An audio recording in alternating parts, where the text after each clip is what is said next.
Hello વિદ્યાર્થી મિત્રો, એજ્યુકટેકનો ચેનલમાં આપનું સ્વાગત છે। આજે આપણે શીખીશું ધોરણ 8 વિષય વિજ્ઞાનની સ્વાધ્યાયન પોથીનો પાઠ 8 બળ અને દબાણ। પાઠ 8ના સ્વાધ્યાયન પોથીના તમામ પ્રશ્નોના જવાબની અહીં આપણે સમજ મેળવીશું। તો ચાલો શીખીએ પાઠ 8 બળ અને દબાણ।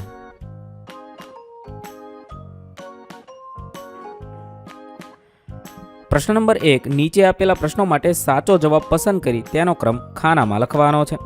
સવાલ નંબર 1, સમાન મૂલ્યના બે વિરુદ્ધ દિશામાં લાગતા બળનું પરિણામી બળ કેટલું હોય છે? તો બમણું, 3 ગણું, 0 કે લગાડેલ બળ જેટલું જ હોય છે। જવાબ થશે સી, 0 હોય છે। 2, ધક્કો ખેંચાણને શું કહે છે? 4 ઓપ્શન છે, બળ, દબાણ, ગતિ કે ઘર્ષણ બળ। જવાબ થશે એ, બળ કહે છે। 3, બળદ દ્વારા ગાડું ખેંચવાની ક્રિયા કયા બળનું ઉદાહરણ છે? 4 ઓપ્શન આપેલા છે, સ્નાયુ બળ, ઘર્ષણ બળ, ગુરુત્વાકર્ષણ બળ કે દબાણ। જવાબ થશે એ, સ્નાયુ બળ છે। 4, ગબડતા દડાની દિશા બદલવા માટે કયા બળનો ઉપયોગ થાય છે? સ્નાયુ બળ, ગુરુત્વાકર્ષણ બળ, ચુંબકીય બળ કે સ્થિત વિદ્યુત બળ। જવાબ થશે એ, સ્નાયુ બળનો ઉપયોગ થાય છે। 5, શિલ્પાબેન સ્કૂટરને બ્રેક લગાવી સિગ્નલ પર વાહન થોભાવે છે, તેની સ્કૂટર પર કઈ અસર લાગુ પડશે? તેના માટેના 4 ઓપ્શન છે। સાચો જવાબ થશે બી, બળ વડે પદાર્થની અવસ્થામાં ફેરફાર થાય છે, એ અસર લાગુ પડે છે। પ્રશ્ન નંબર 3, તફાવત આપો। સૌપ્રથમ તફાવત છે સંપર્ક બળ અને બિન સંપર્ક બળનો। સંપર્ક બળમાં પહેલું લખી શકાય, કોઈ પદાર્થ પર બળ લાગવા માટે બળ લગાવનાર અને પદાર્થ વચ્ચે સીધો સંપર્ક જરૂરી હોય તેને સંપર્ક બળ કહે છે, અને બિન સંપર્ક બળમાં સીધો સંપર્ક જરૂરી હોતો નથી। બીજું છે, બળ લાગતા સમયે બંને પદાર્થો વચ્ચે સંપર્ક થાય છે, બળ લાગતા સમયે બંને પદાર્થો વચ્ચે કોઈ સંપર્ક થતો નથી। ત્રીજું છે, બેગને ધક્કો મારો, બળદ દ્વારા ગાડું ખેંચવું, સ્નાયુ બળ એ સંપર્ક બળના ઉદાહરણ છે। બિન સંપર્કમાં ચુંબકીય બળ, ગુરુત્વાકર્ષણ બળ, સ્થિત વિદ્યુત બળ વગેરે તે બિન સંપર્ક બળના ઉદાહરણ છે। ત્યાર પછી બીજો તફાવત છે સ્થિત વિદ્યુત બળ અને ચુંબકીય બળ। પહેલું છે, વિદ્યુત ભાર ધરાવતા પદાર્થો વચ્ચે લાગતું બળ સ્થિત વિદ્યુત બળ કહેવાય છે, જ્યારે ચુંબકો અથવા ચુંબકીય પદાર્થો વચ્ચે લાગતું બળ છે એને ચુંબકીય બળ કહેવાય છે। બીજું છે, વિદ્યુત ક્ષેત્ર બનાવે છે જ્યારે તે ચુંબકીય ક્ષેત્ર બનાવે છે। ત્રીજું થશે, ઉદાહરણ છે એના ઘસેલા સ્કેલથી કાગળના ટુકડા ચોંટે છે। ચુંબકીય બળનું ઉદાહરણ છે ચુંબકથી લોખંડની પીલ ચોંટે છે। આ રીતે તમે લખી શકો। ત્યાર પછી ત્રીજો તફાવત છે ઘર્ષણ બળ અને ગુરુત્વાકર્ષણ બળ। ઘર્ષણ બળમાં પહેલું લખી શકાય, બે સપાટી એકબીજા પર સરકતી વખતે લાગતું બળ તેને ઘર્ષણ બળ કહે છે।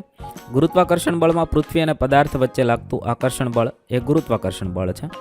બીજું લખી શકાય, વસ્તુની ગતિ ધીમી કરે છે અથવા અટકાવે છે તો તે પદાર્થને પૃથ્વી તરફ ખેંચે છે।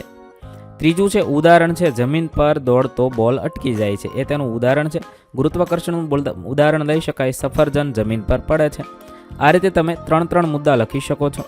ત્યારબાદ પ્રશ્ન નંબર 3, ટૂંકમાં જવાબ આપો। 1, ચોમાસાની ઋતુમાં અવારનવાર વીજળી પડવાની ઘટના કેમ જોવા મળે છે? તો ચોમાસાની ઋતુમાં વાદળોમાં પાણીના ટીપા, બરફના કણો અને તીવ્ર હવાના પ્રવાહને કારણે સ્થિત વિદ્યુત ભારોનો સંગ્રહ થાય છે। વાદળોમાં ધન અને ઋણ વિદ્યુત ભારો અલગ થઈ જાય છે। જ્યારે વાદળો અને ધરતી વચ્ચે વિદ્યુત ભારનો તફાવત ઘણો વધે છે ત્યારે અચાનક વિદ્યુત વિસર્જન થાય છે, જેને વીજળી પડવી કહે છે। આ કારણે ચોમાસાની ઋતુમાં અવારનવાર વીજળી પડવાની ઘટના જોવા મળે છે। ત્યારબાદ સવાલ નંબર 2, કાપવા તથા કાણા પાડવા માટેના ઓજારની ધાર અણી તીક્ષ્ણ શા માટે હોય છે? તો ઓજારોની ધાર તીક્ષ્ણ રાખવાથી ક્ષેત્રફળ ઘટી જાય છે, તેથી ઓછા કળથી પણ વધુ દબાણ ઉત્પન્ન કરી શકાય છે। પરિણામે કાપવાનું તથા કાણા પાડવાનું કામ સરળતાથી થઈ શકે છે, એટલા માટે તીક્ષ્ણ હોય છે। ત્રીજું છે, મેગ્લેવ ટ્રેન પાટા પરથી સહેજ ઉપર રહી કેવી રીતે ચાલી શકે છે?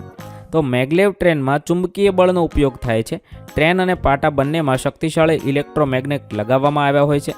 સમાન ધ્રુવના કારણે ટ્રેન અને પાટા વચ્ચે અપાકર્ષણ બળ ઉત્પન્ન થાય છે, જેના કારણે ટ્રેન પાટાને સ્પર્શ કર્યા વગર સહેજ ઉપર ઊભી રહે છે। ઘર્ષણ બળ ન હોવાના કારણે મેગ્લેવ ટ્રેન ખૂબ જ ઝડપથી અને સ્મૂધ રીતે ચાલી શકે છે। ચોથું છે, સ્કૂલ બેગના હેન્ડલના પટ્ટા પહોળા કેમ રાખવામાં આવે છે? તો સ્કૂલ બેગના હેન્ડલના પટ્ટા પહોળા રાખવામાં આવે છે, કારણ કે પટ્ટા પહોળા થવાથી સપાટી અને વિસ્તાર વધે છે. સપાટી વિસ્તાર વધવાથી ખભા પર લાગતું દબાણ ઓછું થાય છે, જેથી બેગ ઉઠાવતી વખતે દુખાવો થતો નથી અને બેગ આરામથી વહન કરી શકાય છે. તેથી સ્કૂલ બેગના હેન્ડલના પટ્ટા પહોળા રાખવામાં આવે છે. 5. એટીએમના દરવાજા પર પુશ અને પુલ કેમ લગાવવામાં આવે છે? એટીએમના દરવાજા પર પુશ અને પુલ લગાવવામાં આવે છે કારણ કે દરવાજો ખોલવા માટે યોગ્ય દિશામાં બળ લગાવવું જરૂરી હોય છે. જો ખોટી દિશામાં બળ લગાડવામાં આવે તો દરવાજો ખુલતો નથી. પુશ લખેલું હોય ત્યારે દરવાજાને ધક્કો મારવો પડે છે અને પુલ લખેલું હોય ત્યારે દરવાજાને ખેંચવો પડે છે. આથી લોકોને દરવાજો સરળતાથી અને યોગ્ય રીતે ખોલવામાં માર્ગદર્શન મળે છે, એ માટે લગાવવામાં આવે છે. પ્રશ્ન નંબર 4. વૈજ્ઞાનિક કારણ લખો. 1. ઉનાળાની ઋતુ દરમિયાન ટાયર ફાટી જવાની ઘટના વધુ જોવા મળે છે. કારણ આપો. ઉનાળામાં તાપમાન વધારે હોય છે. તાપમાન વધતા ટાયરમાં ભરેલી હવા વિસ્તરે છે અને અંદરનું દબાણ વધી જાય છે. જ્યારે આ દબાણ ટાયરની સહનશક્તિ કરતાં વધુ થઈ જાય છે ત્યારે ટાયર ફાટી જાય છે. બીજું છે, અંતરિક્ષ યાત્રા દરમિયાન અંતરિક્ષ યાત્રી ખાસ પ્રકારના શૂટ પહેરતા હોય છે. કારણ આપો. અંતરિક્ષમાં હવા અને દબાણ નથી, તેમજ તાપમાનમાં ભારે ફેરફાર થાય છે. ખાસ પ્રકારનો શૂટ અંતરિક્ષ યાત્રીને ઓક્સિજન, યોગ્ય દબાણ અને તાપમાન પૂરું પાડે છે, જેથી તેને સુરક્ષિત રાખે છે. એટલા માટે આવા શૂટ પહેરવામાં આવે છે. ત્રીજું છે, ગરોળી દિવાલ પર સહેલાઈથી ચાલી શકે છે. ગરોળીના પગના તળિયે બહુ બારીક વાળ જેવી રચનાઓ હોય છે. આ રચનાઓ દિવાલની સપાટી સાથે ઘર્ષણ બળ અને આકર્ષણ બળ વધારે છે. આ કારણે ગરોળી દિવાલ પર સરક્યા વગર સહેલાઈથી ચાલી શકે છે. 5. કુલી ભારે સામાન ઉચકતી વખતે માથા પર કાપડને ગોળ વીંટાળીને રાખે છે. કુલીઓ પોતાના માથા પર એક કાપડનો ગોળ વીંટાળીને રાખે છે. તે પોતાના માથા સાથે બોજના સંપર્ક ક્ષેત્રફળને વધારી દે છે. આથી તેમના માથા પર લાગતું દબાણ ઘટી જાય છે અને તેઓ ભારે બોજને સરળતાથી ઉઠાવી શકે છે. તેથી કપડાને ગોળ વીંટાળીને રાખે છે. પ્રશ્ન નંબર 5. જોડકા જોડો. જોડકા છે અ વિભાગ સાથે બ વિભાગને જોડવાનો છે. પહેલું છે બળ, તો ત્રીજા સાથે ન્યૂટન સાથે જોડીશું. બીજું દબાણ, તો 4 પાસ્કલ સાથે જોડીશું. ત્રીજું બળદગાડું, તેને પહેલું સ્નાયુબળ સાથે જોડીશું. અને 4 સૂર્યમંડળના ગ્રહોની ગતિ, તેને બીજું ગુરુત્વાકર્ષણ બળ સાથે જોડીશું. ત્યારબાદ પ્રશ્ન નંબર 6. શિયાળામાં કોરા વાળમાં ફેરવેલા કાંસકાને કાગળના નાના ટુકડાઓને નજીક લઈ જતા શું થાય છે તે દર્શાવવા પ્રવૃત્તિ વર્ણવો અને તેનું કારણ જણાવો. તો સૌપ્રથમ સાધન સામગ્રીમાં લખી શકાય પ્લાસ્ટિકનો કાંસકો, કાગળના નાના ટુકડાઓ. પદ્ધતિમાં લખીશું સૌપ્રથમ કાગળના ખૂબ જ નાના ટુકડાઓ કરો અને તેને ટેબલ પર મૂકો. હવે પ્લાસ્ટિકના કાંસકાને તમારા કોરા વાળમાં થોડી વાર સુધી ઝડપથી ઘસો. ત્યારબાદ આ ઘસેલા કાંસકાને તરત જ કાગળના ટુકડાઓની નજીક લઈ જાઓ. ધ્યાન રાખો કે કાંસકો ટુકડાઓને અડકે નહીં, ફક્ત નજીક લઈ જવાનો છે. હવે થતી ક્રિયાનું અવલોકન કરવાનું છે. તો અવલોકન કરતાં જાણી શકાય, જ્યારે કાંસકાને કાગળના ટુકડા નજીક લઈ જવામાં આવે છે ત્યારે કાગળના ટુકડાઓ કાંસકા તરફ ખેંચાય છે અને તેમાં ચોંટી જાય છે. ત્યારબાદ પ્રશ્ન નંબર 7. પ્રવાહી સમાન ઊંડાઈએ સમાન દબાણ લગાડે છે તે પ્રયોગ વર્ણવવાનો છે. હેતુ લખીશું પ્રવાહી સરખી ઊંડાઈએ સરખું દબાણ લગાડે છે. સાધન સામગ્રીમાં છિદ્રોવાળી બોટલ, પાણી, પ્લેટ અને ટેબલ.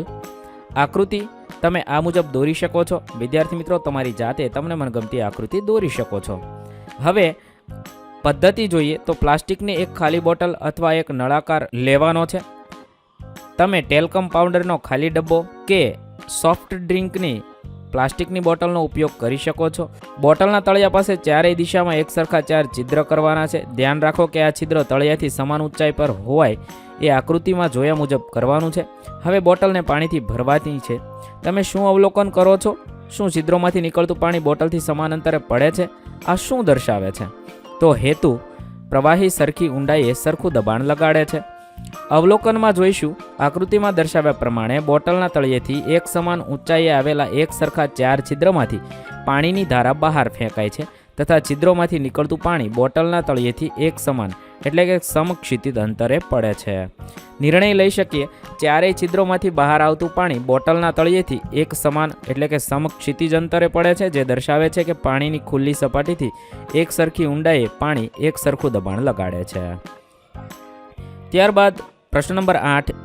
આકૃતિ એમાં દર્શાવ્યા મુજબ 2 સમાન કદના અને સમાન હવા ભરેલા પાસ માટે રાખેલા 2 ફુગ્ગાની વચ્ચે ફૂંક મારતા આકૃતિ બી અને સી પૈકી કઈ સ્થિતિ સર્જાશે, શા માટે?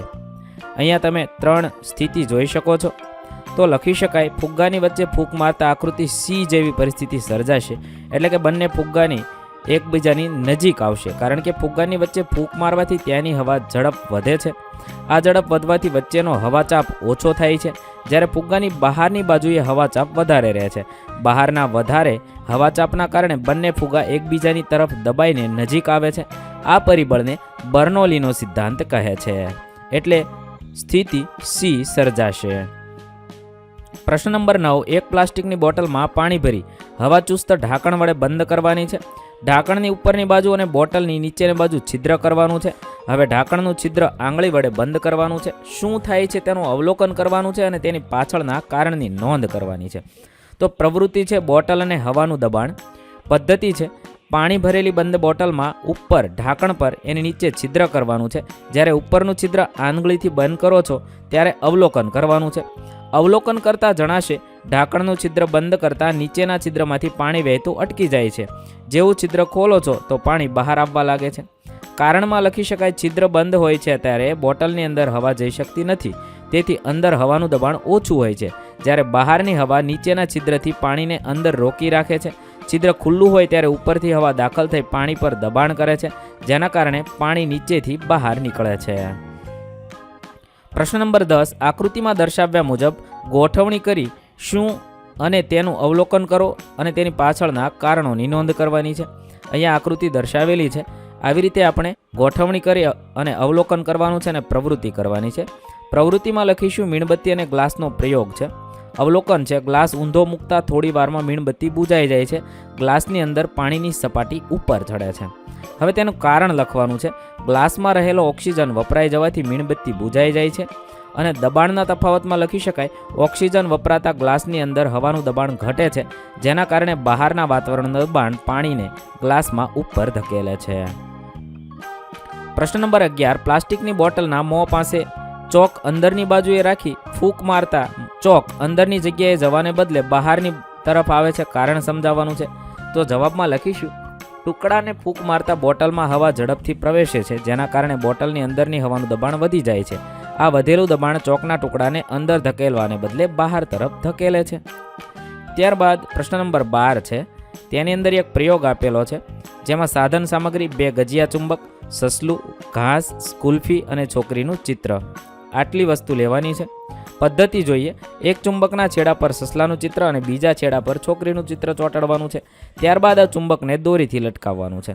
હવે બીજા ચુંબકમાં કુલ્ફી અને ઘાસના ચિત્રોને એવી રીતે ચોંટાડવાના છે જેથી કુલ્ફીવાળો છેડો પ્રથમ ચુંબક નજીક લઈ જઈએ તો છોકરીનું ચિત્ર તેના તરફ આકર્ષાય છે, અને ઘાસવાળા છેડાને પ્રથમ ચુંબક નજીક લઈ જઈએ તો સસલું આકર્ષાય છે.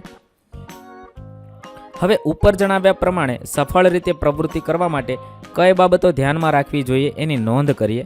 તો પ્રથમ ચુંબકના દક્ષિણ ધ્રુવ સાથે છોકરીનું ચિત્ર ચિપકાવેલ હોય તો બીજા ચુંબકી ધ્રુવ સાથે કુલ્ફીનું ચિત્ર ચિપકાવવું, અને પ્રથમ ચુંબકના ઉત્તર ધ્રુવ સાથે સસલાનું ચિત્ર ચિપકાવેલ હોય તો બીજા ચુંબકના દક્ષિણ ધ્રુવ સાથે ઘાસનું ચિત્ર ચિપકાવવું જરૂરી છે.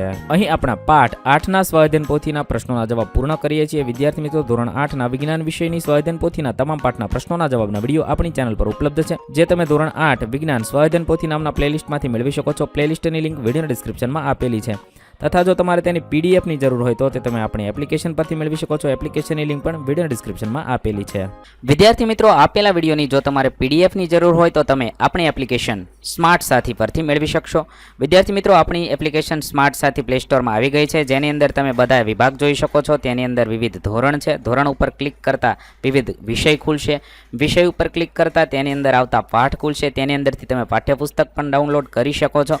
તેની અંદર આપેલા પાઠમાં ક્લિક કરતાં તમે પાઠની પીડીએફ, સ્વાધ્યાયની પીડીએફ, સ્વાધ્યાયન પોથીની પીડીએફ, પાઠના વિવિધ વિડીયોઝ, સ્વાધ્યાયના વિડીયોઝ, સ્વાધ્યાયન પોથીના વિડીયોઝ બધું જોઈ શકો છો, અને ડાઉનલોડ પણ માત્ર એક ક્લિકમાં કરી શકો છો. વિદ્યાર્થી મિત્રો, આપણી એપને સપોર્ટ કરજો, ડાઉનલોડ કરજો